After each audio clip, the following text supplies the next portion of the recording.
with my solo repertoire, and then I auditioned for, I did All-State, and I did the Governor's Honors Program, and then I did a vocal performance degree at Georgia State University. And from there, I did some young artist audition programs, and I got into Juilliard and Cincinnati Conservatory, but I also got into this fellowship with the San Francisco Opera, which kind of kickstarted my career. So I did that instead of going to grad school. And from there, that was a 2-year program where we apprenticed under some of the biggest opera singers in the world. And from there, I got an agent and have been freelancing since about 2014. Cool. All right. So we've got a plethora of questions coming your way. So let's go and start with Corrine Cower. So let me find her. I'm going to ask you to unmute, and if you can let Maria know which school you go to and what program you're from, and then ask your question. Hi, I'm Corinne, and I'm from Strawberry Orchestra. I was wondering if you ever had like stage fright and how you got over it. That is a fantastic question, Corinne. Yes, extreme stage fright. And my teacher here can attest to that. I was very, very, very shy, but I loved singing so much. And I just always realized that it wasn't about me, because we're like vessels for the music and for our character and for the story of the piece that we're singing. And so I think that always kept me able to overcome my fears in that way. Thank you. Next up, we're going to have Megan Moore. So give me 1 second, Megan. Scroll down and find you. All right. Hi, I'm Megan Moore. I'm from Kennesaw Mountain, and I was wondering, like, do you recommend young artist programs? And if so, like, do you know of any that you would personally recommend? Yeah, of course. So the young artist program system in our country is one of the best in the world. And honestly, like, some of the young artist programs are evolving more than the opera companies themselves. Like, it's becoming a whole industry in itself. I strongly recommend Songfest, which has different levels. So they have like levels where you can pay, and then they have levels of like scholarship, and then they have fellows and different. It's a great place where you can go multiple years and advance. And also it's not opera focused, it's art song focused, which I love and have always loved. And they get wonderful composers every summer and wonderful clinicians. And it's in LA at the Colburn School. And I recommend, I guess, is interlocking still a thing? Yeah. That's still happening, right? Yes, it is. Yeah, that would be a good one. Honestly, Harrower Summer Opera Program with Georgia State is a great one if it's one of your first ones. And you'll probably get an opportunity to like have a real role. Sometimes like making a choice of where to go, I think you should take into consideration what kind of opportunity you'll get. Because sometimes if you just go to the most prestigious one, but then you don't get to perform, it's like, I think performing is way more valuable. Mm-hmm. Agreed. All right, JJ, give me 1 second. I'm going to find her on my massive list. There we go. All right, take it away, JJ.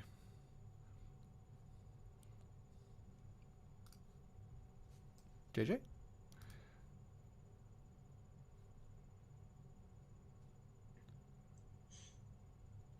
JJ, if you're there, you have the floor. Well, while she's trying to figure that out, which summer programs did you do, or artist programs? And do you have one that just like really stuck out in your brain as like, this is the greatest thing ever? Yes, I actually didn't do as many as most singers do, because I kind of got weirdly fast-tracked. But I did Songfest, and then I went back as an alum and did a couple of recitals there. And then I did the Marilla program, which is probably the hardest one to get into. They take only 30 singers, and that's more geared toward like people who've done an undergraduate degree already, and are like looking to advance in the professional world, or they're about to do their master's degree oftentimes. And then I did a program with Houston Opera called Yava, which is great, and that is for undergraduates. So that would be a good one to look into, and it's completely free. Awesome. All right, we're going to jump to Miss Carolyn King. She had a great question, which I meant to ask in the beginning, and I forgot. So let's see. Take it away, Carolyn.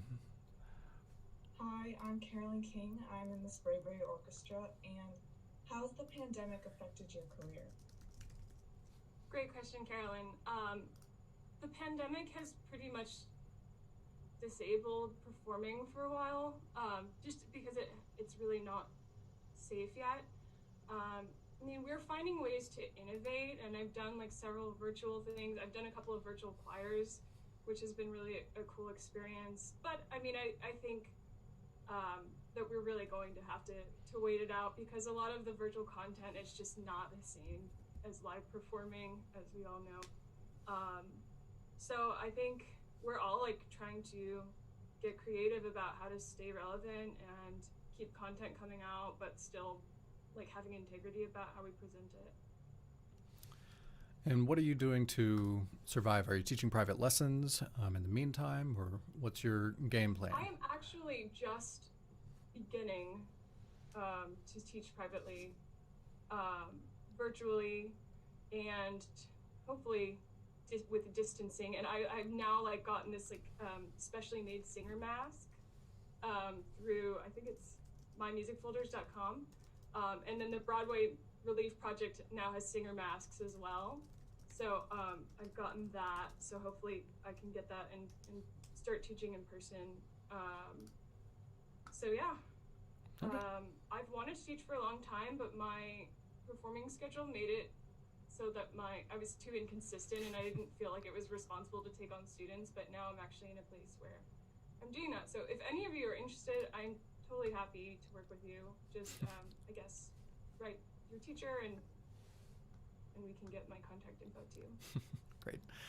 All right, JJ, we're going to try again. So go ahead. My name is JJ. I'm from Sprayberry Orchestra. I have a question. Was orchestra something you'd ever think you'd be interested in, or did you always want to sing or opera? If so, what was your motivation? Who or what did you do it for? That's a great question, JJ. I've been interested in tons, like a variety of different instruments my whole life, and I think that singing was the most accessible because I didn't come from a musical family. And honestly, and hopefully things are better now, but like a lot of the, like from the orchestral side, like it gets very, very expensive, like the instruments and the lessons and everything. So I think like had I had a different system, or like different people encouraging me, I probably would have ended up playing violin or something as well. But singing kind of like found me. So. And if I can say, she was always extremely talented. And we all knew she was going to go off and do great things and sing an opera. All right. Good question. Thank you, JJ. Megan Moore. Give me 1 second. Let me find you. All right. You should be able to ask your question. Okay. What's an obstacle you personally faced when you first began performing professionally? So many obstacles. Let's see. Let's have one. I think one of the hardest things for me was that there are just so many amazing singers, and it's really hard to differentiate. And the way that things currently are is it's not really working very well. But we kind of do these like cattle call auditions that we go to New York City. We sing for like 10 casting directors or more at a time, and then you just kind of like cross your fingers and hope that you get an email that maybe you'll get a job in 2 years. Okay, it's not that bad, but I mean, a lot of times we're doing like very general auditions, and so um, it can be challenging when you feel like you're doing auditions successfully and getting good feedback, but you're not getting the jobs. Um, so that is a challenge, but like with the help of my agent, I've been able to overcome that. Awesome. All right, thank you for the response. Genesis Blount, again, if you can just let Maria know which school you go to and which program you're coming from, and then ask your question. I'm from Spraberry Orchestra, and I was wondering what cities give you the most opportunities for an opera singer? Oh, that's a great question. I would say definitely still it's New York. There's just so much live music there. And there are so many smaller companies, and there are so many universities and so many churches. So there are opportunities for choral music. There are opportunities for orchestra, like freelance players. I mean, as you all know, I think sometimes like it can feel intimidating if you think that you have to like land an orchestra job, like and like a salaried position. And in some cities, like in Atlanta, it is harder to be a freelancer, but New York for sure. I know a lot of musicians that do really well in LA, especially people who work in film. Houston actually is a great city for freelancing. Washington, D.C., San Francisco. And where across the globe have you sung? I have mostly had an American career, which is actually very rare because there is not a lot of opera here, so I feel very lucky in that regard. But I've also sung in Beijing, and I've sung in Italy, and I have sung in Berlin, and So, here, I mean, I sing in San Francisco a lot. I've sung in LA a lot. I've sung in New York a lot. Houston. if I can piggyback on that, I've also played a good bit around, and to me, playing in Italy was a very different experience than when I was playing here, just because the musical styles are different, the directors are different.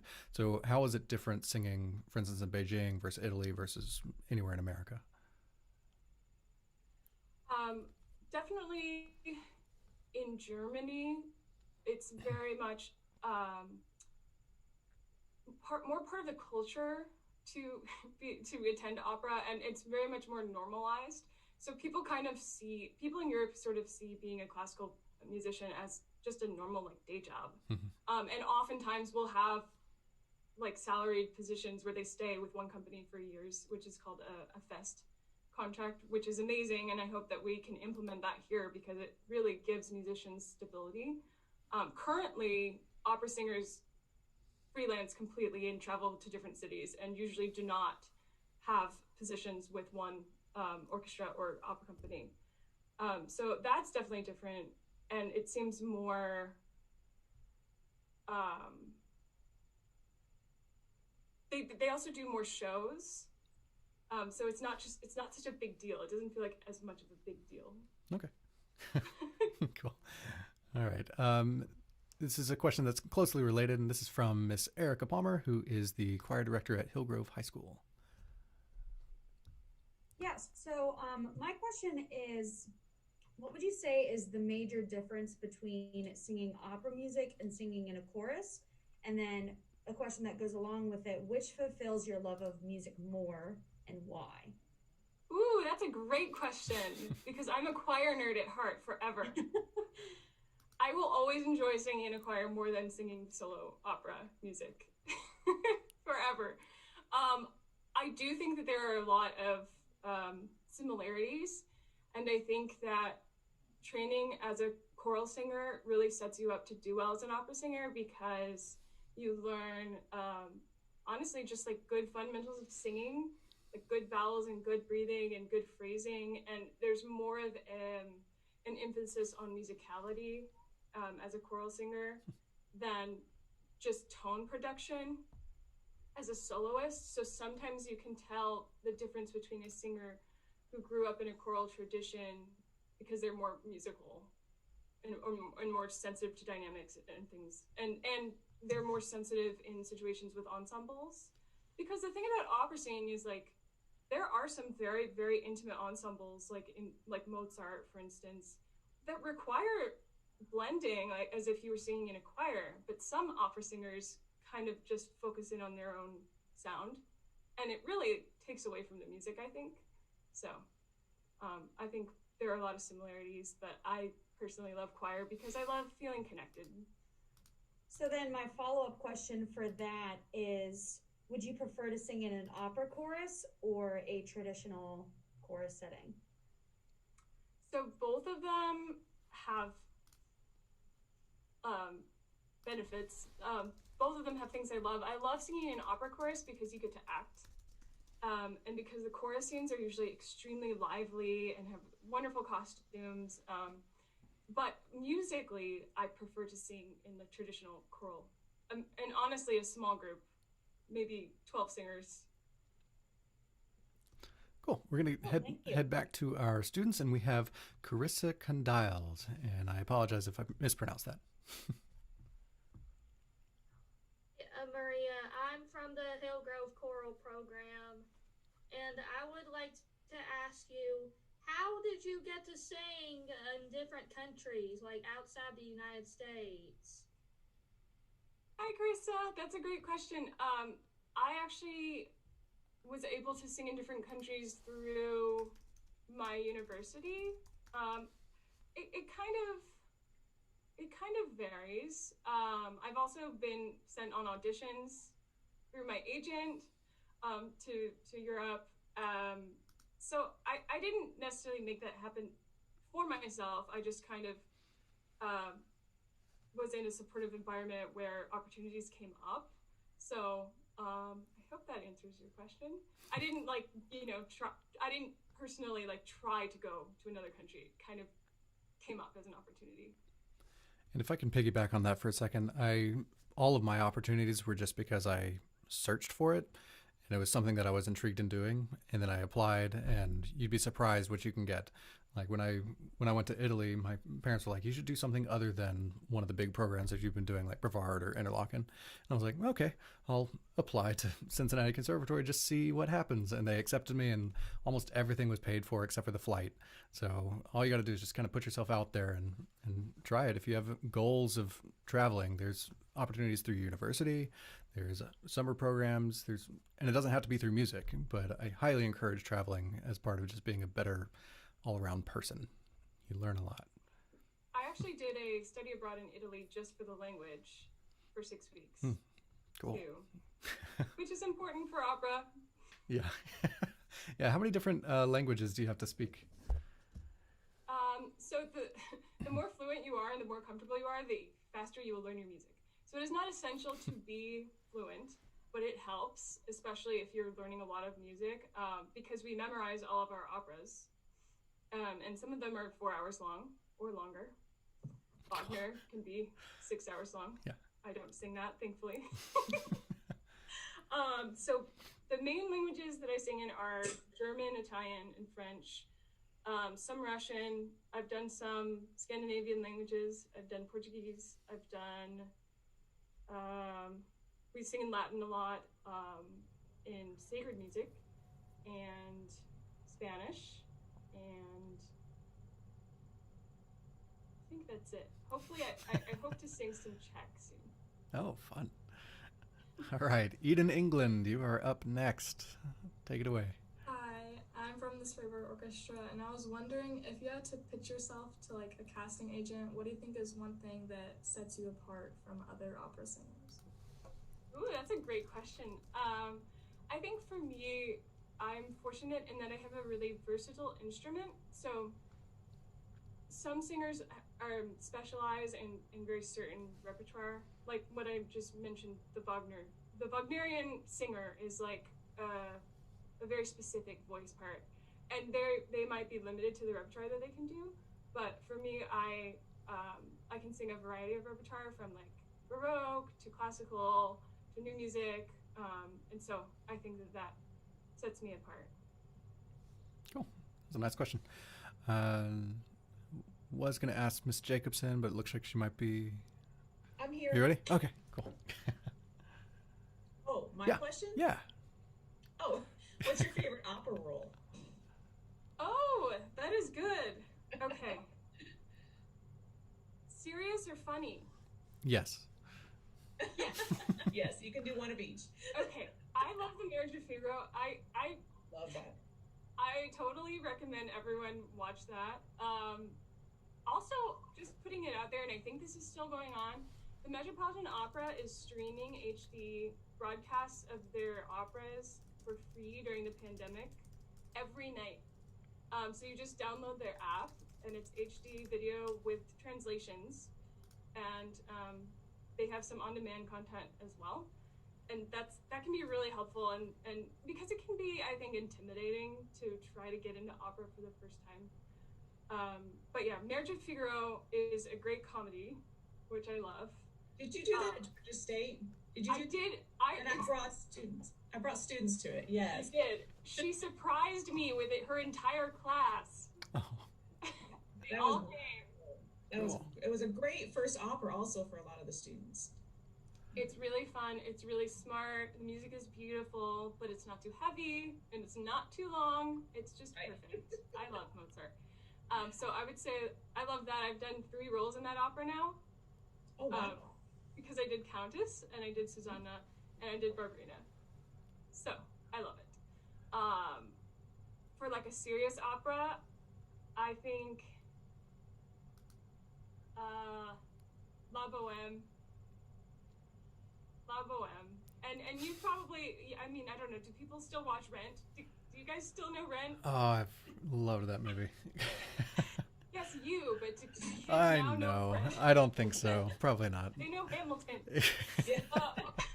Which is great. Anyway, it's kind of like the story of that. It's like the Bohemians of the Latin Quarter in Paris, and it's very passionate music and just full of so much life. And the orchestra is gorgeous. There's some really good pics of you doing that on your website, I think. It was a very colorful one. Yeah, right? that's the pink dress. Yep. So I've done multiple roles in that as well. I've done Mimi and Musetta, and Musetta is like the fun role, and then Mimi's the serious role.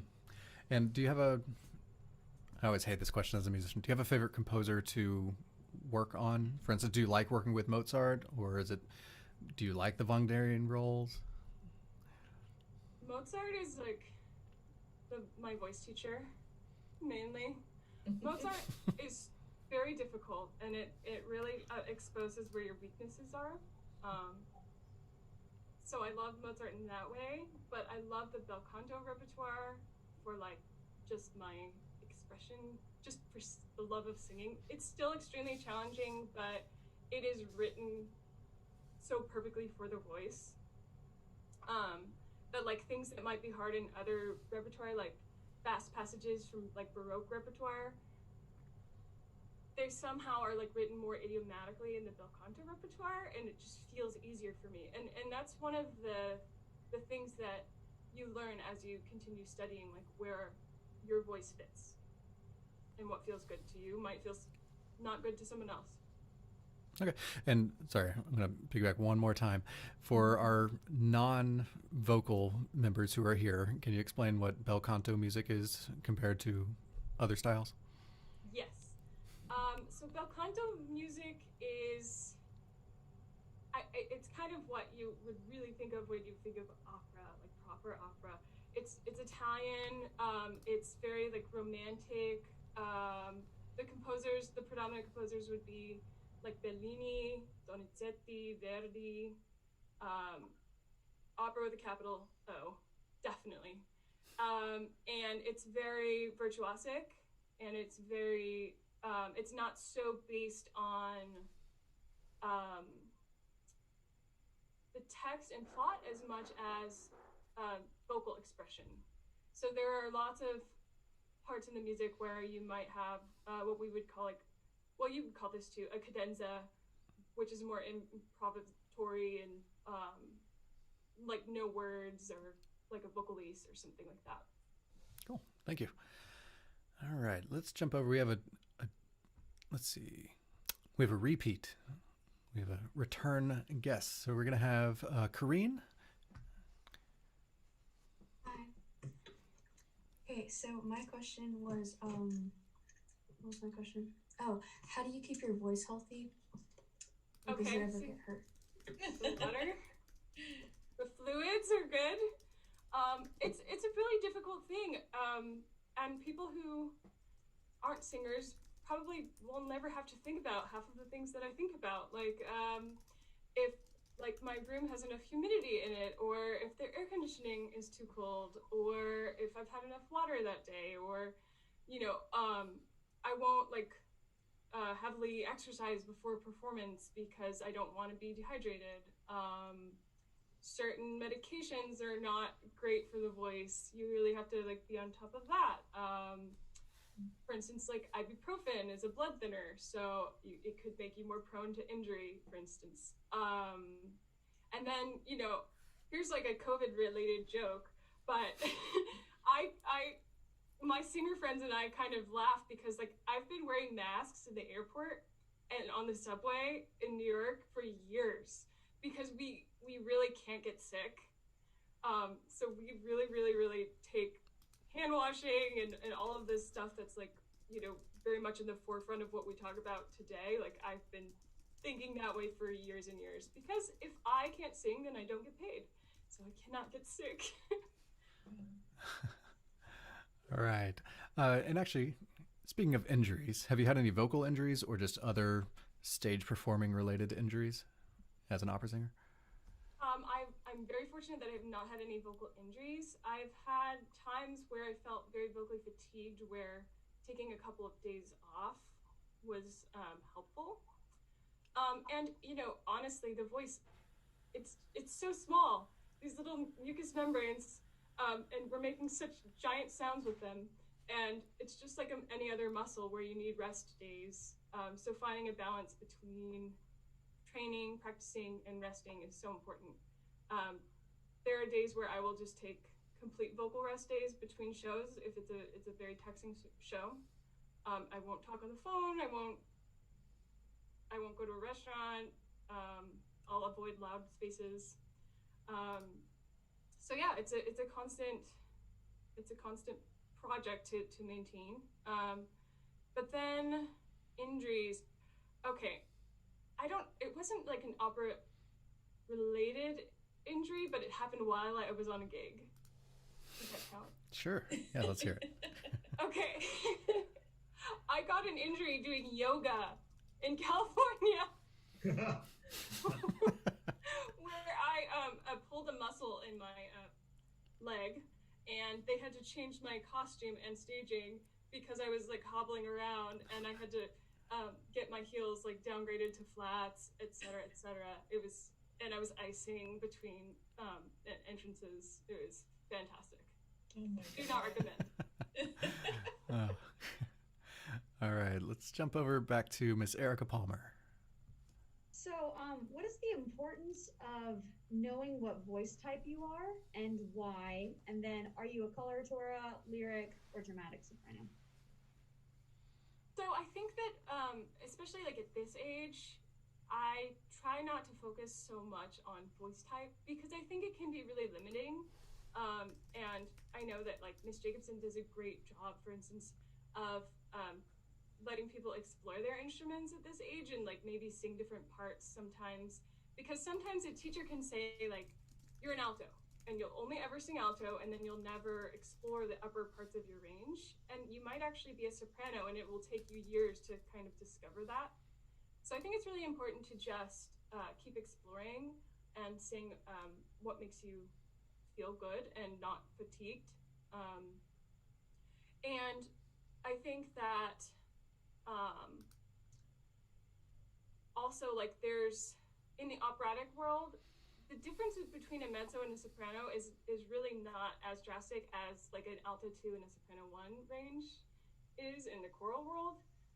So even if you do become a mezzo soprano, you still have to like have a very flexible high register. So I think it's important to just stay balanced in that way. For me, I would say that I'm a young full lyric soprano. I do have some coloratura capacity, but I don't like to live in the stratosphere of singing.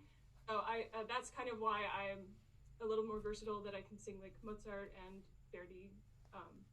So I would do a little bit of everything.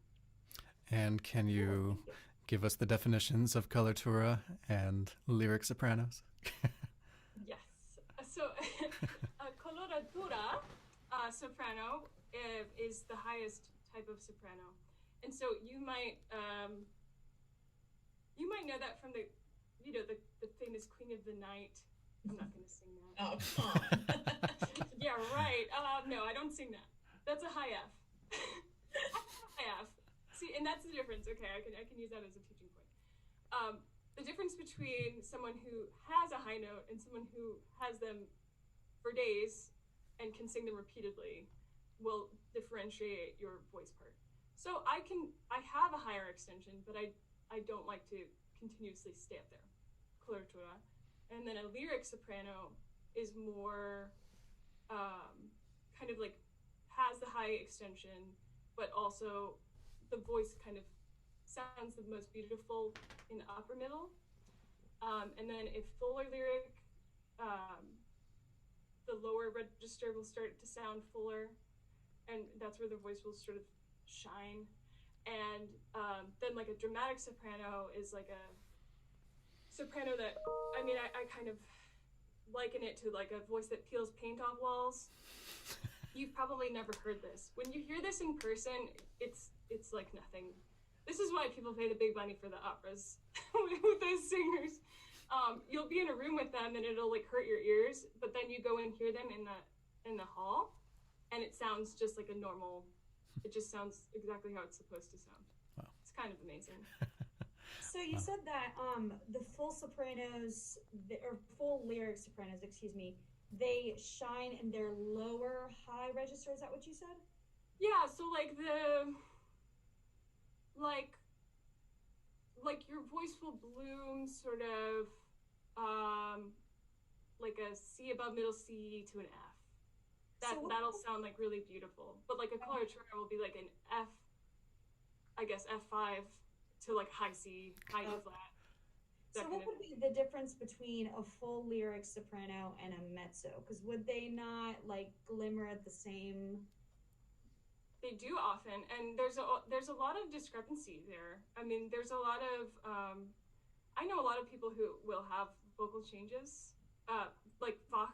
We call it Fach, the voice part changes like within their career or within their studies, where they have a teacher that says, actually, I think that you might be a mezzo soprano, and so it's kind of like getting in touch with yourself and what feels best to you, because sometimes you can get away with singing tenor even if you're a baritone, for instance. Cool. We're going to go to another Palmer. We have Kyra Palmer, and then after that we'll have Alondra. Take it away, Kyra. Hi, my name is Kyra Palmer, and I'm in the Harrison Orchestra and Choir. I just wanted to ask, how long have you been singing, and what was your favorite choir or opera program or group to be a part of? So I've been singing in choirs since I was a student, since I was about, I guess, 11, and singing professionally since I was about 20, I suppose. I think that my favorite... What's my favorite thing?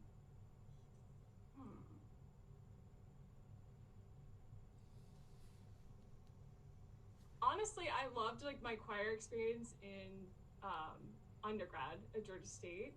We did a lot of fantastic music that had a lot of variety, and I got solo opportunities because we did pieces from like oratorio with orchestra, where I could step out as a soloist and then also sing within the choir. So I think that gave me like the best of all worlds.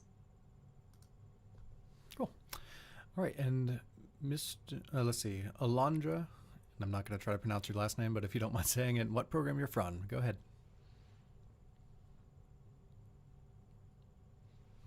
Alondra? Let's see. There. I'm Alondra and I'm from Hillgrove Orchestra. Before the pandemic, how often were you performing?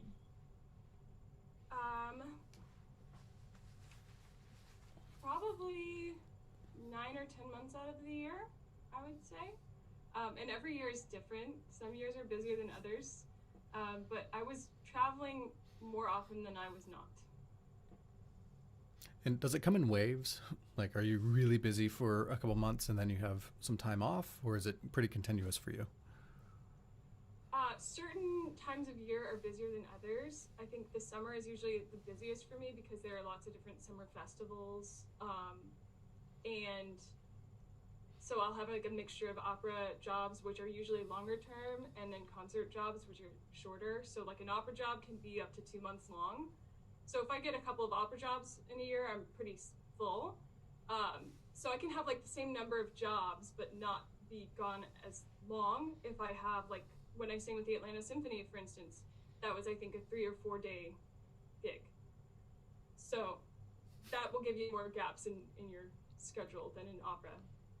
And before we get to the next one, what's the difference between the preparation for doing an opera role versus just singing with the Atlanta Symphony, for instance? So a lot of times for an opera, first of all, it has to be memorized because we're going to stage it. And the process is a lot more involved because it involves me translating and studying the character and also working on the acting. And then I also have to know everyone else's parts because I have to interact with them on stage. So sometimes, and this is something that happened early in my career, where I didn't always look at the other scenes that I was not technically in, but then the director would put me in the scene and they're speaking in German. And you have to interact with them. So you learn quickly that it's going to benefit you if you know everyone's part. Gosh. With a concert gig, like with the symphony, it's usually like a shorter piece. I still memorize my music for all of my jobs, but it is more traditional to be able to like hold your music or hold a score when you're with an orchestra and sort of follow along. So the memorization isn't there, and usually it's not as difficult language-wise either. Mm-hmm.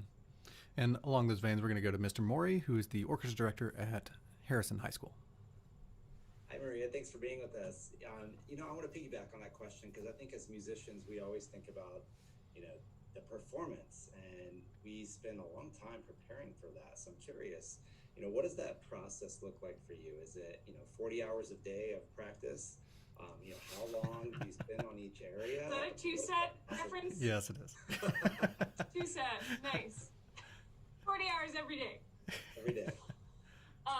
So different pieces require different amounts of work. And again, a lot of what your training is can dictate what that's going to be. So if I have to sing a piece in Russian, I'm going to have to put in many more hours than a piece in Italian because I'm more comfortable with Italian.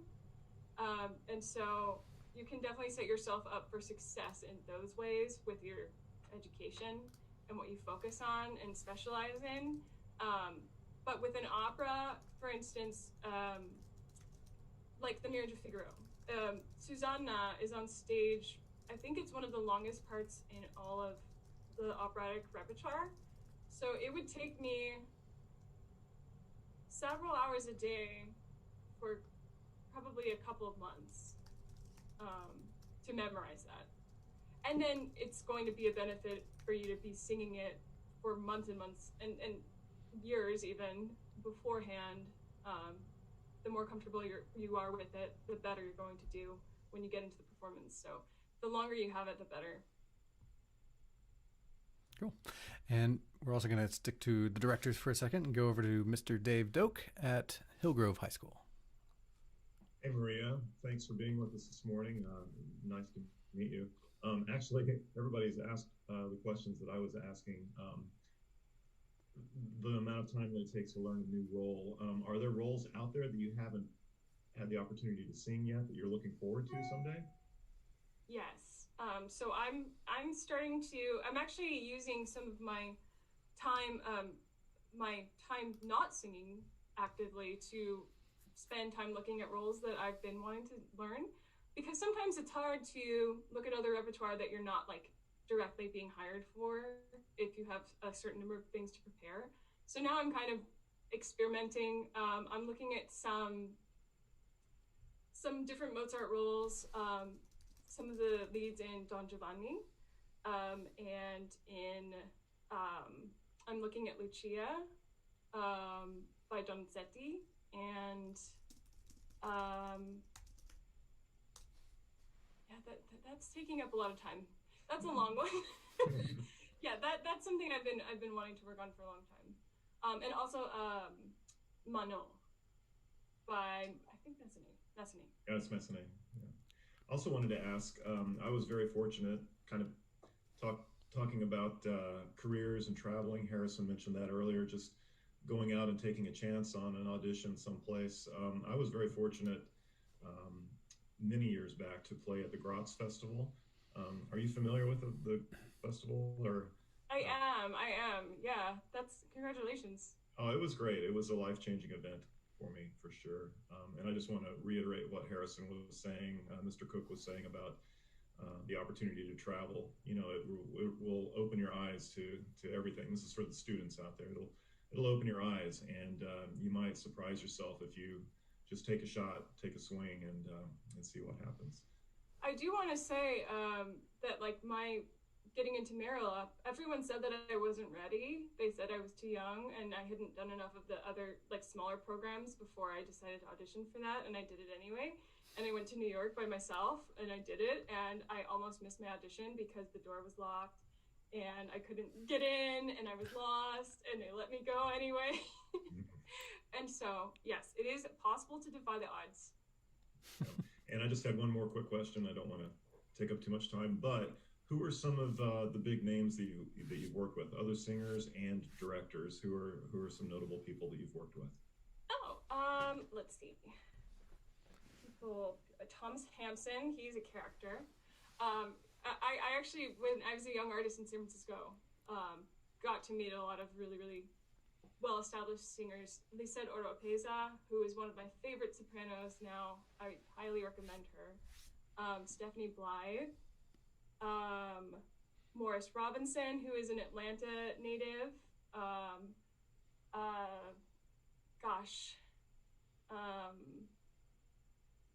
Leonard Folia is a director who has directed on Broadway and then also started directing opera. We did an opera together, actually, that was a mariachi opera based on Mexican music, about like multiple generational Mexican American family, kind of like taking place in different times in history. It was really amazing with Houston Grand Opera. Yeah, so many.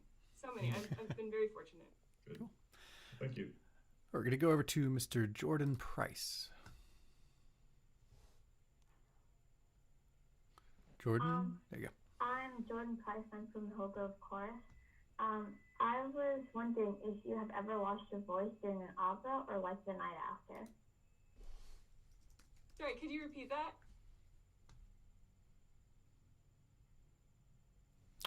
Oh, she may have muted herself. 1 second. I'm coming, Jordan. There you go. Yeah, just stay unmuted until you get done with her question, please. Oh, okay, sorry. Actually, have you ever lost your voice during an opera or after one? Oh, yes.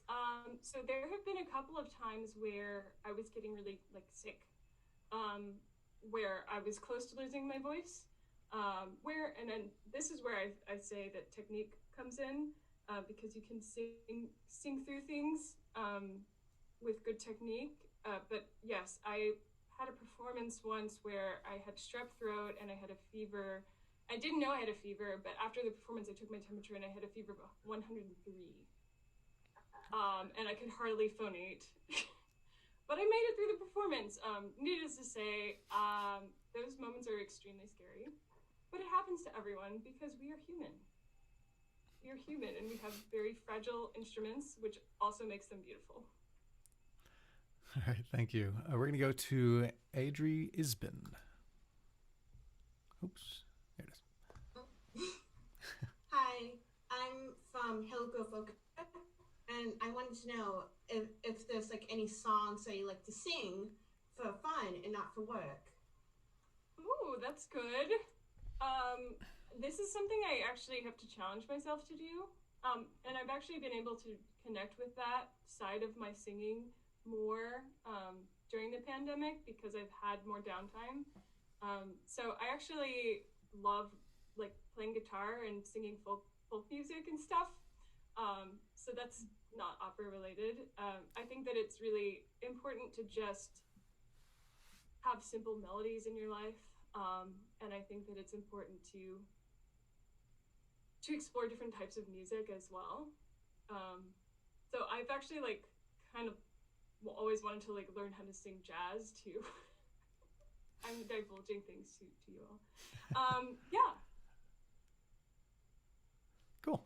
And while I'm pulling up the next one, is there a funny story you have related to your career?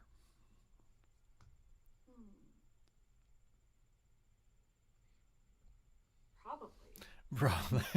Or let's do this one. A high point and a low point in your career. And if you can think of a funny one, we can add that in. Okay. High point.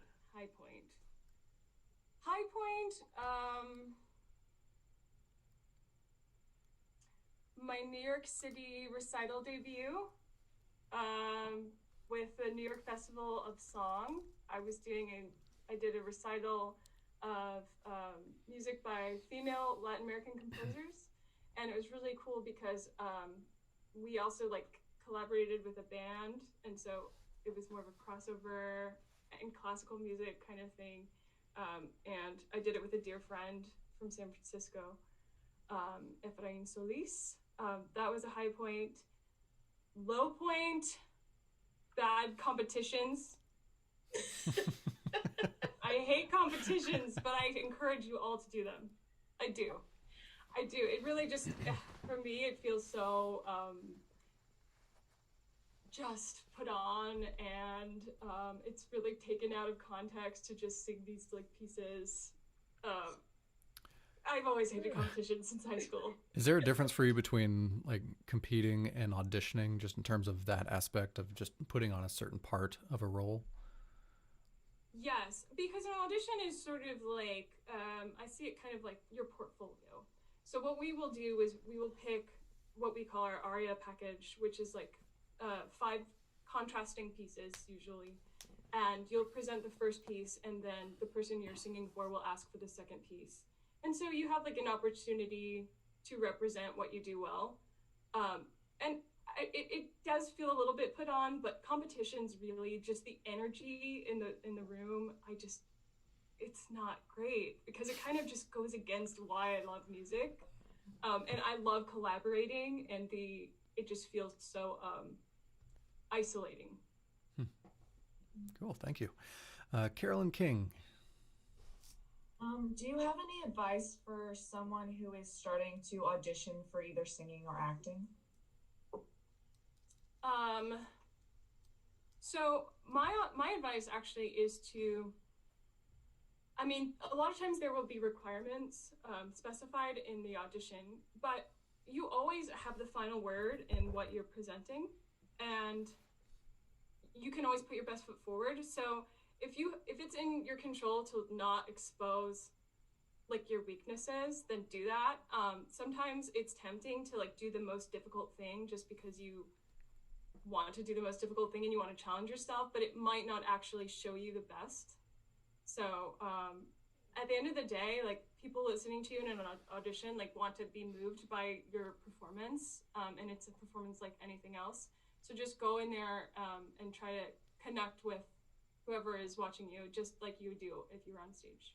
And to piggyback, do you have any rituals for before an audition? Like every time I have an audition, I get there at least an hour before, and I always take a banana with me. And then 5 minutes before I actually play, I don't touch my instrument. Like that's just my thing. So do you have a thing? I love that. I didn't know that like instrumentalists did things like that. I think Oh, yeah. I thought only singers did crazy stuff like that. We're all alike. Yeah. Word. We don't say that word. No, I have tons of rituals. But my teacher in undergrad would always encourage me to not have rituals as much as possible because he said he would call them singerisms. And he would say, the less singerisms you have, the more of a shot you have at having a normal life. And I think that there's a lot of truth in that because we can start equating our rituals to whether or not we're going to do well. But I try to look at it like, okay, when I practice every day, do I have to do these things? No. Or yes. And then you see what things are actually essential. So for me, definitely being early is very, very important to me because if you walk into an audition and you're flustered, you're not going to do well. But also not being so early that you get this like nervous energy. So I definitely have my headphones in. I listen to my like podcasts or not music. The music is already done. We've already prepared the music, so we're not going to like overly stress about the music right before. And then I do actually power posing,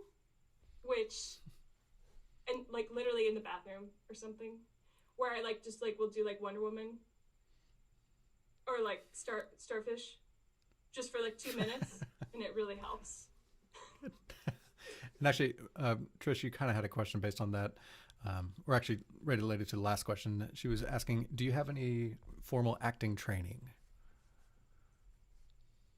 Yes, so that is part of what we would do in a degree program. So I did that in my undergraduate. And then, but I mean, honestly, like,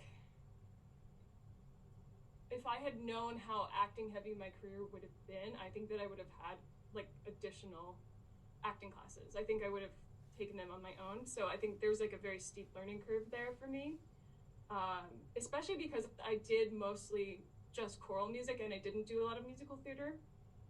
Musical theater probably would have helped prepare me for opera more in an acting sense.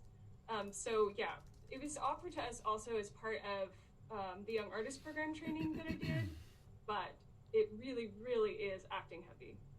And they really expect you to do a lot. Awesome. Dancing too. I've had to dance in operas, which I never thought that I would have to do. Time's changing. All right, we only have time for maybe 2 or 3 more, so I'm going to get 2 more students, and then we're going to finish up with Miss Erica Palmer back at Hillgrove. So let's have Isabella Baxter. Yes, I'm Isabella. I'm from Hillgrove Orchestra, and I was wondering what's the highest note you can hit. Ooh, okay. So the highest note I can hit versus the highest note I will sing publicly are 2 different things. I will probably sing. The highest note I've sung publicly is like a high E, which I guess is an E. What's the number? E6? Would that be an E6? God, that's high. Yeah. But then I have vocalized up to an A above that in a lesson, which I would never ever recreate, probably. But I think whatever you're going to perform, that should not be like the max of your instrument. You should be able to kind of go above that, and then from there find what's comfortable. And to put that into context for you violin, viola, cello, bass players, cello second finger on the A string is a C4. So she's talking 3 octaves or 2 octaves above that, playing a high A. For violins, that would be G string third finger. So she's in position A for you guys. It's very high. So good for her. All right, JJ, coming back to you. Okay. Hello again. Before the pandemic, what was it like getting to know people you worked with? Was it fun or was it frustrating? Oh, that's great. I think the social aspect is one of the things I most love about the music world. And the longer I've done opera and concert work, the more friends I make. So it's really fun to like go to a gig and see who's going to be there because you don't always know. So it's kind of like the first day of school jitters, like, oh hey, I haven't seen you in like 5 years. Like, remember when we did that show together? And you kind of like make friends in every city. So it really takes kind of the loneliness of like traveling out of it, and it keeps it really fun. But then it's also why every job is different and why I can have so many different experiences, like based on like who's in my cast with me, because some shows are super fun and everyone's really supportive, but then some shows like people are very like keep to themselves and don't want to hang out, or some shows people like want to hang out too much and you want to just like go and do your thing. But so I mean there's definitely a lot of like negotiating that goes along with like taking care of yourself, taking time for yourself, but also like bonding with your cast. Cool. All right. Well, let's wrap it up. We're going to have Miss Erica Palmer ask the last question, and then we'll say goodbye to Ms. Maria. So go ahead, Erica. Unless I have to unmute you, which I do. All right. Thank you. So what I thank you so much for coming out today. We really appreciate you taking your time for us today. My last question is, what techniques do you suggest when you're having an off day vocally? Oh, that's a great question. I would say like humming, just very gentle things, just to like get back with the core of your sound. And like lip trill exercises are good. Humming, like sirens, like kind of just like, sort of because it's not putting like a lot of stress on your voice. And